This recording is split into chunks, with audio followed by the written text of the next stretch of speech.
Hello दोस्तों, welcome back to our channel. Love for life की second episode की starting में हमें एक हॉस्पिटल का सीन दिखाया जाता है, जहाँ हमारी मेन लीड अपने कोट को ढूंढते हुए बोलती है, मैं और चैंग कॉन्टैक्ट मैरिज पर है और कोई अगर मुझे डिसरिस्पेक्ट करेगा तो चैंग को तो गुस्सा आएगा ही। मुझे ये सब तब तक सहना पड़ेगा जब तक मेरे पापा जेल से नहीं छूट जाते। फिर हीरोइन स्टाफ रूम की तरफ जाती है, जहाँ पर दूसरे डॉक्टर की चिल्लाने की आवाज आती है। हैंगचुंग, तुम खुद को समझती क्या हो? तुम क्या समझती हो? सॉन्गसी तुम्हारे साथ है इसलिए तुम कार्टिंग डिपार्टमेंट पर कुछ भी कर सकती हो। ढाबा दिखाया जाता है, जो लड़की चिल्ला रही होती है वो हार्ट सर्जन है और जिसके ऊपर चिल्ला रही है वो सॉन्ग की दोस्त है। फिर हम देखते हैं सॉन्ग अंदर आते हुए रोन को बोलती है, तुम यहाँ पर किसको ऑर्डर दे रही हो? सॉन्ग को आते देखकर उसकी बेस्ट फ्रेंड बोलती है, सॉन्ग तुम आ गई।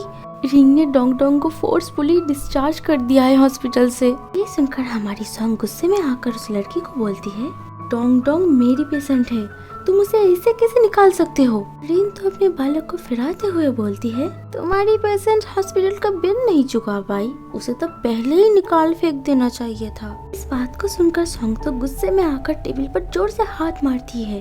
तभी रिन बोलती है, तुम्हारे पापा ने सारे पेशेंट को फ्री में इलाज करने का सोचा था, लेकिन तुम्हारे पापा अब डिप्यूटी मेयर नहीं है, तो तुम लोग क्या सोचते हो तुम इस हॉस्पिटल को अब भी चैरिटी की तरह चला सकते हो? लेकिन हीरोइन गुस्से में आकर बोलती है, डोंग डोंग सिर्फ 6 साल का बच्चा है, वो अगर डिस्चार्ज हो जाएगा तो मर जाएगा। तभी रिन कोल्डली बोलती है, अच्छा मर जाएगा तो तुम तुम्हारे पापा को बोलो ना उसे बचाने को।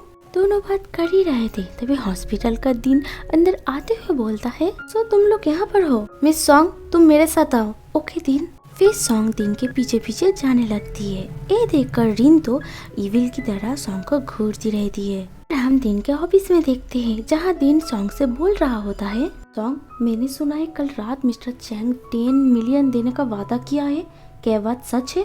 हाँ दिन, ये बात सच है। अरे वाह सॉन्ग, तुमने बहुत अच्छा काम किया है, इसके लिए तो तुम्हें इनाम देना चाहिए। दिन तो ये सुनकर खुशी से ताली बजाते हुए बोलता है, लेकिन हमारी सॉन्ग तो मन ही मन सोचती है, क्या मैंने किया है? लेकिन वो इंसान तो मुझे देखना भी नहीं चाहता। हीरोइन ये सब सोच ही रही थी, तभी दिन बोलता है, तुम जब तक इसे मनी लाते रहोगी साल के आखिर में तुम्हारी सैलरी डबल हो जाएगी। लेकिन हमारी हीरोइन मन में सोचती है, अगर मैं ये काम करूँ तो मुझे खुद पर घिन आएगी। फिर सॉन्ग खुद को सीरियस दिखाते हुए दिन से बोलती है, दिन मुझे कोई फर्क ही नहीं पड़ती मेरी जॉब रहे या फिर ना रहे, लेकिन मेरी एक कंडीशन है, उसके बाद ही मैं करूंगी। फिर सीन शिफ्ट होकर हमें हावी ग्रुप की बिल्डिंग को दिखाया जाता है, जहाँ रिसेप्शनिस्ट सॉन्ग जी से बोलती है, अरे मिस सॉन्ग आप बिना अपॉइंटमेंट के मिस्टर चैंग से नहीं मिल सकते। मिस सॉन्ग अगर आपको और कोई काम नहीं है तो प्लीज यहाँ से जाइए। लेकिन बात जरूरी है, सुनो तो सही। लेकिन रिसेप्शनिस्ट कुछ न सुनते हुए आपस में खुशफुसाती रहती है। ये देखकर हमारी सॉन्ग सोचती है, जब इन लोगों को मालूम हुआ मैं सॉन्ग जी हूँ, ये लोग मुझे भगा रहे हैं, ये ऑर्डर मिस्टर चैंग ने दिया होगा, उसके अलावा कोई भी नहीं बोल सकता। उस दिन उसने बोला ही था वो मेरा सेफ्टी का ध्यान रखेगा, लेकिन मेरी जरूरत का ध्यान नहीं रखेगा। फिर हीरोइन सीढ़ी से उतरते हुए सोचती है, मेरी सेफ्टी नहीं, मुझे तो एक चांस लेना ही है। हीरोइन वहाँ से जा ही रही होती है, तभी उसकी नज़र मिस्टर चैंग पर पड़ता है, जो वहाँ पर आ गया था।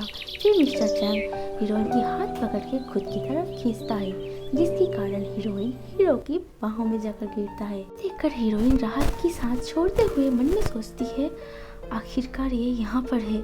फिर हम देखते हैं हीरो गुस्से में थोड़ा सा स्माइल करते हुए हीरोइन से बोलता है, सॉन्गजी तुम्हें लोमड़ी की तरह रोने में बहुत मजा आता है ना? सॉन्गजी बोलती है, मुझे तुमसे बात करनी है। लेकिन हीरो गुस्से में बोलता है, तुम्हारी ड्रामा देखने का मेरे पास टाइम नहीं है। तभी हीरोइन हीरो का हाथ पकड़ लेती है। ये देखकर हीरो गुस्से में आकर बोलता है, मुझे अकेला छोड़ दो। हीरोइन गिड़गिड़ाते हुए बोलती है, मुझे 5 मिनट दे दो, आई प्रॉमिस मैं फ्यूचर में तुम्हें डिस्टर्ब नहीं करूंगी, मैं तुम्हें अकेला छोड़ दूंगी। लेकिन हीरो हीरोइन की तरफ पीट करते हुए बोलता है, तुम्हारे डैड ने पहले मुझे धमकाया, फिर तुमको मेरे पास भेज दिया, तुम क्या सोचती हो फ्यूचर में हम दोनों एक साथ रह सकते हैं?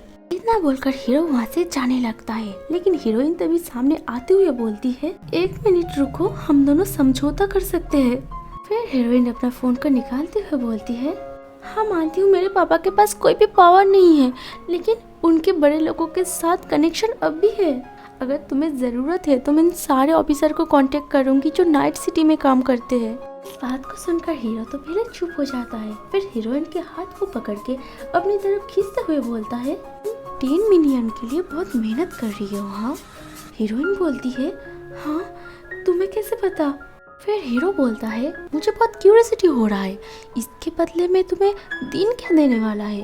अपनी हीरोइन अपने हाथ को छुड़ाते हुए बोलती है हॉस्पिटल में एक हार्ट प्रॉब्लम पेशेंट है मेरी, अगर मैं एक काम कर दूँ वो लोग उस बच्चे का फ्री में इलाज कर देंगे। इस बात को सुनकर हीरो चुपचाप हीरोइन के हाथ को छोड़ देता है। फिर हीरो वहाँ से जाते जाते हमारे हीरोइन से बोलता है ठीक है, फिर मेरे अकाउंटेंट्स कल तुम्हें कांटेक्ट कर लेगी। फिर हीरो थोड़ा सा रुक के और स्माइल करते हुए हीरोइन से बोलता है और हाँ सुनो, तुम्हें हर महीने के आखिर में मेरे साथ मेरे घर जाना पड़ेगा, ठीक है? ओ भाई साहब, ये कहानी तो और भी इंटरेस्टिंग होती जा रही है। आप सबको कैसी लग रही है कमेंट करके ज़रूर बताना, और आप सबको और कौन सी कहानी सुननी है ये भी ज़रूर बताना।